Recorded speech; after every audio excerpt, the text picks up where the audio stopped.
Hey everyone, and welcome. So today, we're going to talk about a role that gets a really bad rap, the devil's advocate. You know the type, right? The person in the room who's always the naysayer, always seems to be slowing things down.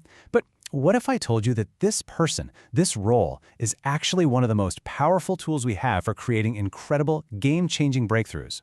To really get why, we need to start with a story of a truly catastrophic failure. So what killed the NASA Challenger shuttle? I mean, this is a tough one. On January 28, 1986, the shuttle just broke apart, only 73 seconds after liftoff. All 7 crew members were lost. So the question is, what went so terribly wrong? Well, it turns out it wasn't just a technical problem. It was the same thing that quietly kills incredible ideas in meeting rooms every single day, and that's silence.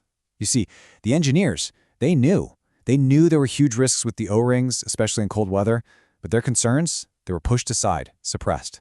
Dissent just wasn't welcome. And the Challenger disaster is this gut-wrenching reminder of what happens when we let unchecked agreement take over. And that fear of speaking up, it leads us straight into something I like to call the consensus trap. I mean, it feels good when everyone on the team is on the same page, right? It's smooth, it's fast, it's harmonious.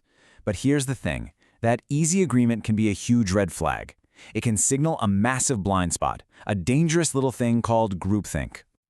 Okay, so what is groupthink? It is the absolute enemy of good decisions. It's that psychological phenomenon where the desire for everyone to just get along becomes so strong that it completely steamrolls any rational thinking. People just stop raising objections because they don't want to rock the boat. And before you know it, the whole team is marching, full of confidence, straight off a cliff.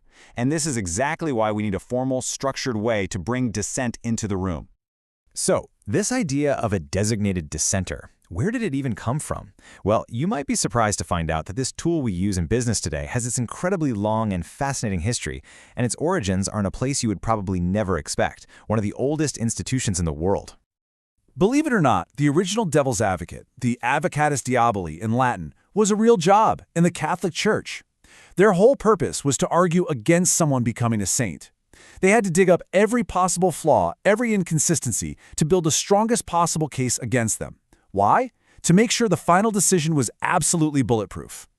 And what's so cool is seeing how this fundamental idea of structured disagreement just keeps popping up throughout history, just with a different name. I mean, you can trace it all the way back to the Socratic method in ancient Greece. Then, fast forward to 1587, and the Vatican makes it an official role. And then in the 1900s, it gets woven into business strategy with things like Edward de Bono's black hat thinking.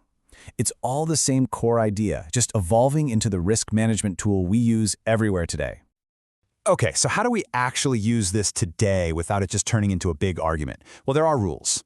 And this is so important to get. This is a structured method. It's not a free-for-all, and it's definitely not about just being negative or shooting down ideas for fun.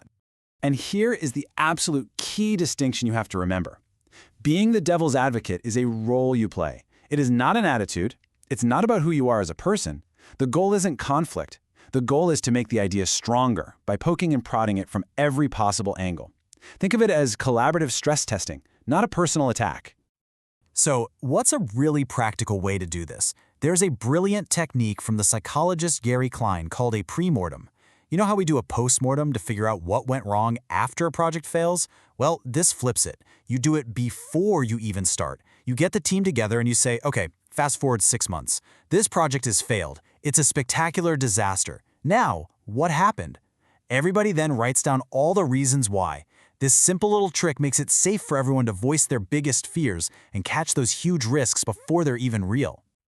And you see this idea in so many different fields. In corporate strategy sessions, it helps find those dangerous blind spots.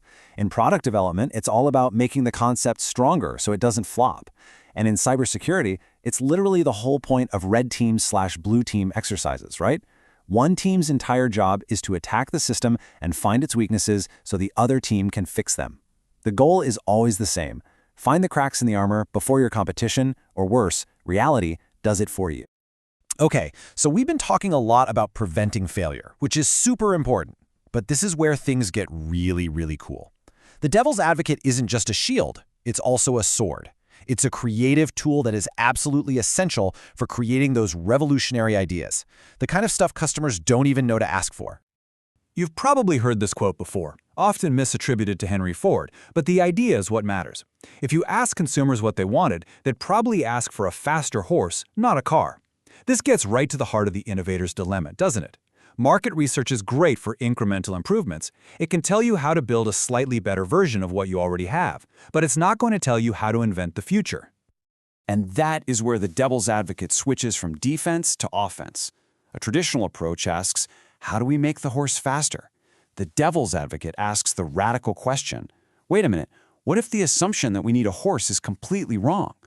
And that's the leap in thinking that gets you from a faster horse to the automobile. You're not just rearranging the furniture in the room, you're questioning if you even need walls. And this isn't just a nice theory. There's hard data here. A study from Boston Consulting Group found something amazing.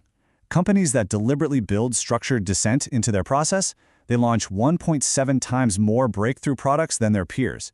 That is a huge competitive advantage. And you can see this in the real world with some of the most disruptive companies out there. Think about James Dyson. He didn't just have one idea for a vacuum. He went through 5,127 failed prototypes. Each failure was basically a devil's advocate argument against the previous design. Or Tesla. They completely red-teamed the assumption that electric cars had to be dorky, short-range compliance cars. And Airbnb. They wargamed the heck out of regulatory threats, which actually helped them pivot to include things like experiences. What do they all have in common? They made the heretic a core part of their process. Which brings us to a really powerful way to think about all of this. I want you to reframe the whole idea and think of it as the heretic's sale. It's a metaphor that shifts our focus away from just being negative and towards something much more visionary. There's this amazing quote from Antoine de Saint-Exupéry that I think captures this perfectly. It goes, "If you want to build a ship, don't drum up people to collect wood. Instead, teach them to long for the endless immensity of the sea." See, the devil's advocate's job isn't just to point out that some of the wood is rotten.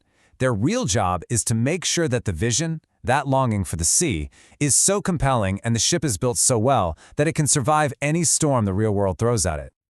So, what's the big takeaway here? First, remember that dissent is a tool, not a threat. It's there to make things better. Second, you have to ritualize it. Make the heretic a planned part of your process. You have to actively challenge your deepest assumptions if you want to find those true breakthroughs. So please, don't just ask for a faster horse. Aim to build the kind of ships that can sail right off the edge of the map. And I'll leave you with this one final thought. The devil's advocate is not the brake that slows the project down. No way. It's the wind that suddenly fills the sail right when the rest of the crew is insisting the sea is totally flat and calm. It's that challenging gust that pushes you out of the harbor and into those uncharted waters, because that's where the real discoveries are waiting. Thanks for joining me.